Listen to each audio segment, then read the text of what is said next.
نمرود کی طاقت جس کے متعلق روایات ہے 1000 لوگوں سے وہ تنہا لڑ سکتا تھا، 1000 لوگوں سے تنہا لڑ سکتا تھا نمرود، لیکن رب ذوالجلال نے ایک لنگڑے مچھر سے اسے ہلاک و برباد کیا۔ شداد جس نے دنیا میں جنت بنا دی تھی، آپ کو اگر میں یہ تاریخ سناؤں تو حیرت ہوگی کہ ایک کشتی، میں آپ کو بتاتا ہوں، ایک کشتی میں سفر کر رہے لوگ، کشتی میں اچانک پانی چڑھ گیا اور دھیرے دھیرے کشتی ٹوٹ گئی اور طوفان کی نظر ہو گئی، جتنے تھے سب ہلاک ہو گئے۔ اس کشتی میں ایک ماں اور ایک بچہ، وہ بچہ صرف 4-5 دن کا تھا یا کچھ مہینے کا تھا۔ ماں جو ہے ایک تخت کو پکڑ کر کے اپنے بچے کو تخت پر لٹا دیتی ہے اور خود ڈوب جاتی ہے۔ اس کشتی میں کوئی موجود نہیں رہا، ایک بچہ 4 دن کا یا 6 دن کا وہ تخت کے سہارے بہتے بہتے کنارے تک آ کر لگ گیا۔ ایک قافلہ وہاں سے جا رہا تھا، انہوں نے بچے کو زندہ سلامت دیکھ کر کے اٹھا لیا۔ آپ کو میں بتاؤں، وہ بچے کو لے جانے والے لوگ اپنے گھر پرورش کرتے ہیں اور اس بچے کو ہی شداد کہا گیا ہے۔ وہ جو بچہ تھا جس کی ماں بھی مر گئی، سارا قافلہ ڈوب گیا، تنہا جو بچہ کسی کے ہاں کفالت میں کسی کے زیر نگی رہا، وہ شداد تھا۔ اور جب وہ تھوڑا سا جوان ہوا، اس نے ایک فقیر کو دیکھا یا کچھ فقیروں کو دیکھا، ان کی جھولیوں سے کچھ چیز گر گئی، وہ سرمہ دانی تھی یا کچھ تھی۔ روایات یہ بتاتی ہیں کہ شداد اس سرمہ دانی کو اٹھایا اور اپنی آنکھوں میں لگایا تو اسے زمین کے خزانے سب دکھنے لگ گئے، کہاں کتنا سونا ہے۔ وہ اس طرح سے کھودتا تھا اور سونے کا مالک بنتا چلا گیا، اتنا بنا کہ وقت میں اس سے زیادہ مال کسی کے پاس نہیں تھا۔ پھر اس نے ایک بار اعلان یہ کر دیا کہ اب میں جو ہے سارے دنیا کو پال سکتا ہوں۔ اس وقت ایک درویش نے آ کر کے اس سے کہا کہ شداد، تو اپنے مال سے زکوٰۃ بھی ادا کیا کر، فقراء و مساکین کو بھی دیا کر، اللہ تعالیٰ تجھے جنت عطا کرے گا۔ اس نے کہا کون سی جنت ہے؟ جنت کیا ہوتی ہے؟ کہا جنت عالی شان ہے، رب تعالیٰ کی بنائی ہوئی، جس کی ایک اینٹ سونے کی تو ایک اینٹ چاندی کی، زمین زعفران سے بچھی ہوئی، بہت خوبصورت جنت کا نظارہ ہے، اگر تو خیرات کرے تو اللہ تجھے وہ بھی عطا کرے۔ اس نے کہا مار کر کے، ٹھٹا مار کر کے کہا ہے ایسی بھی کوئی جنت ہوتی ہے؟ اس سے بہتر جنت تو میں دنیا میں بنا دوں گا، تم اس جنت کی لالچ مجھے دے رہے ہو؟ اتنا مال تو میرے پاس ہے کہ میں خود بنا لوں جنت۔ اور اس نے آرڈر دیا اور عدن ایک علاقہ ہے، وہاں پر جنت بنانے کا حکم دیا۔ موسم ڈھونڈا گیا، ٹھنڈا موسم ہو، باغیچے لگائے گئے، دریا اس کے اندر نہریں بہائی گئیں، اور پھر سونے اور چاندی کی اینٹوں سے محلات تعمیر کیے گئے۔ برسوں لگ گئے اس جنت کو بنانے کے لیے۔ پھر وہ وقت آیا کہ جب شداد اس کی اوپننگ کے لیے اپنے گھر سے نکلا، اپنے گھوڑے پر سوار ہو کر، طاقت کا نشہ، دولت کا نشہ، غرور کہاں لے جا رہا ہے، دنیا میں جنت بنایا ہے۔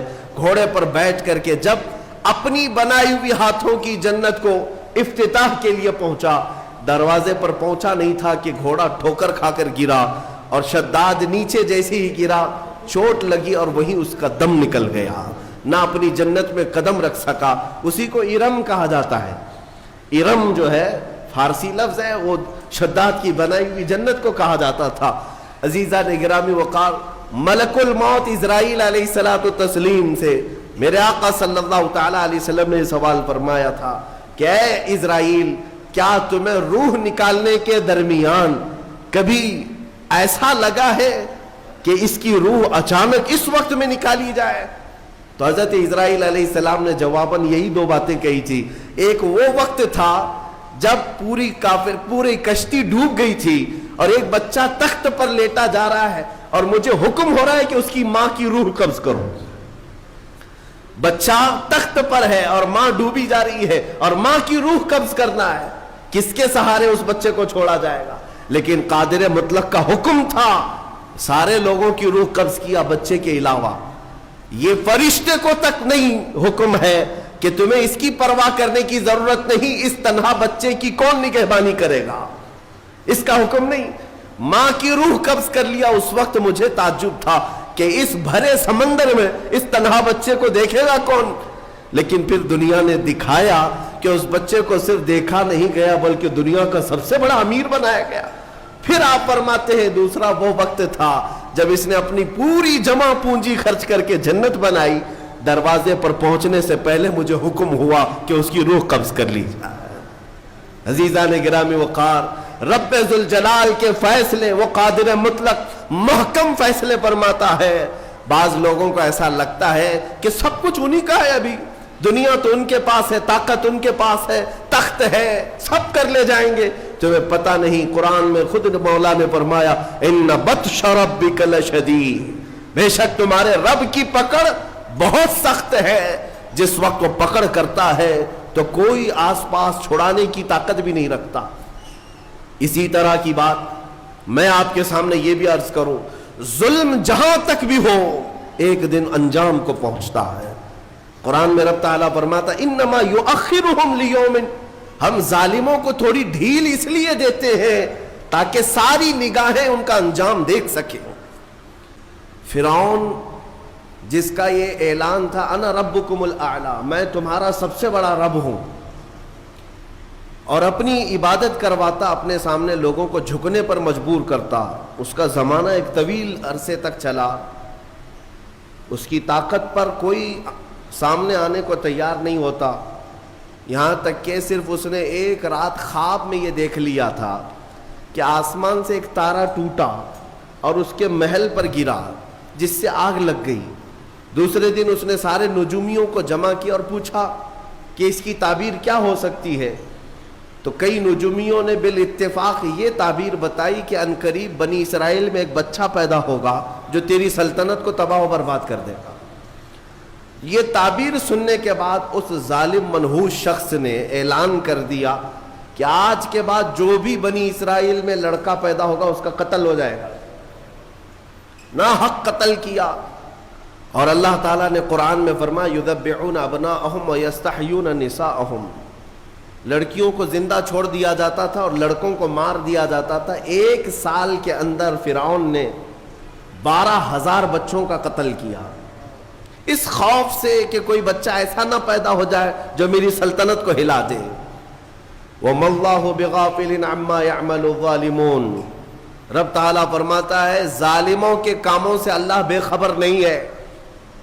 وَمَكَرُوا وَمَكَرَ اللَّهُ وَاللَّهُ خَيْرُ الْمَاكِرِينَ، لوگ جو ہے دھوکے کے پلاننگ بناتے ہیں اور اللہ خفیہ تدبیر کرتا ہے، اور اللہ کی خفیہ تدبیر سب سے بھاری ہوتی ہے۔ یہاں تک کہ 12,000 بچوں کا قتل صرف اس ڈر سے کیا گیا کوئی بچہ ایسا نہ آ جائے جو میری سلطنت کو ہلا دے۔ دوسرے سال اور زیادہ کر دیا گیا، یہ بچوں کا قتل ہوتا رہا، قتل ہوتا رہا۔ ظلم کی ایک بڑی داستان اس نے لکھ دی، لیکن کیا وہ اپنی سلطنت بچا سکا؟ قادر مطلق کے فیصلوں پر قربان جائیں۔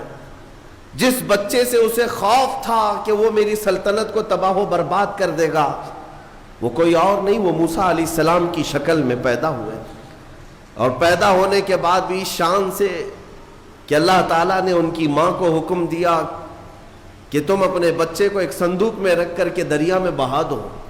بھلا ایک ماں پیدا ہوتے ہی اپنے بچے کو سمندر کی لہروں میں بہا دے گی؟ لیکن رب تعالیٰ فرماتا ہے وَرَبَطْنَا عَلَىٰ قَلْبِهَا، ہم نے ان کے دل کو مضبوط کیا، موسیٰ کی ماں کو۔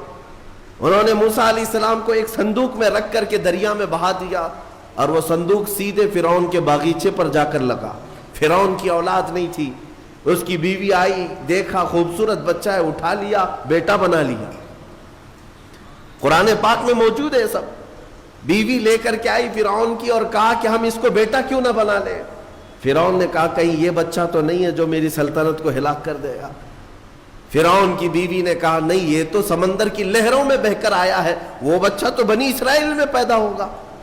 بہرحال موسیٰ علیہ السلام کی پرورش فرعون کے گھر میں ہو رہی ہے، لیکن کس انداز سے؟ جب فرعون نے یہ اعلان کیا کہ بادشاہ نے اپنا ایک بیٹا بنا لیا ہے اور شاہی انداز میں اس کی تربیت ہوگی، اسے دودھ پلانے کے لیے دایائیں آئیں۔ کمال ہے، 100 سے زیادہ دایاں آئی، لیکن موسیٰ علیہ السلام نے کسی کا دودھ نہیں پیا۔ ان کی بہن وہاں موجود تھی، یہ سب معاملہ دیکھ رہی تھی۔ انہوں نے کہا فرعون کی بیوی سے کہ میں ایک دایا جانتی ہوں جو سب بچے اس کا دودھ پی لیتے ہیں. کہا بلا لاؤ. وہ دوڑ کر گئی, اپنی ماں کو لے آئی. موسیٰ علیہ السلام 1 دن کے بچے ہیں, 1 دن کے, اور ان کی ماں واپس فرعون کے محل میں آئی. جب انہوں نے دودھ پلایا تو موسیٰ علیہ السلام دودھ پینے لگ گئے. فرعون نے بہت عالی تنخواہ کے ساتھ, بڑے معاوضے کے ساتھ موسیٰ علیہ السلام کی ماں کو اپنے گھر میں رکھا, شاہی دایا بن کر. یہ نظام قدرت ہے میرے مولانا, یہ اللہ تعالیٰ کے فیصلے ہیں. جب وہ کسی طاقت کے نشے کو چور چور کرنا چاہتا ہے تو اسی کے گھر میں اپنے کمال کی چیزیں پرورش بھی دیتا ہے. موسیٰ علیہ السلام جوان ہوئے اسی کے گھر میں, لیکن اس کے بعد پھر جب جوانی کے بعد آپ کو نبوت کے اعلان کا حکم ہوا, پھر فرعون سے جو مقابلہ ہوا تاریخ شاہد ہے. موسیٰ علیہ السلام کا مقابلہ نہ وہ جادو سے کر سکا, نہ طاقت سے کر سکا, نہ فوج سے کر سکا. ایک وقت ایسا آیا کہ 1,00,000 فوج کو لے کر موسیٰ علیہ السلام کے پیچھے لگا. موسیٰ علیہ السلام سمندر میں راستہ پیدا کرتے ہوئے نکل گئے. فرعون جب ان راستوں پر آیا, رب تعالیٰ فرماتا ہے ہم نے سمندر کو حکم دیا جیسا تھا تو ویسا مل جا. سمندر کی لہروں نے آپس میں ایک دوسرے کو ملایا. ہمیشہ کے لیے فرعون سمندر میں غرق ہو گیا, جس کی طاقت کا حال یہ تھا کہ بڑے بڑے وقت کے سورما بات کرنے سے کپ کپاتے تھے. جادوگر بھی فرعون کے دربار میں سجدہ کرتے تھے, ماتھا ٹیکتے تھے, لیکن رب ذوالجلال نے پانی کے قطروں سے اسے ہمیشہ کے لیے ہلاک کر دیا.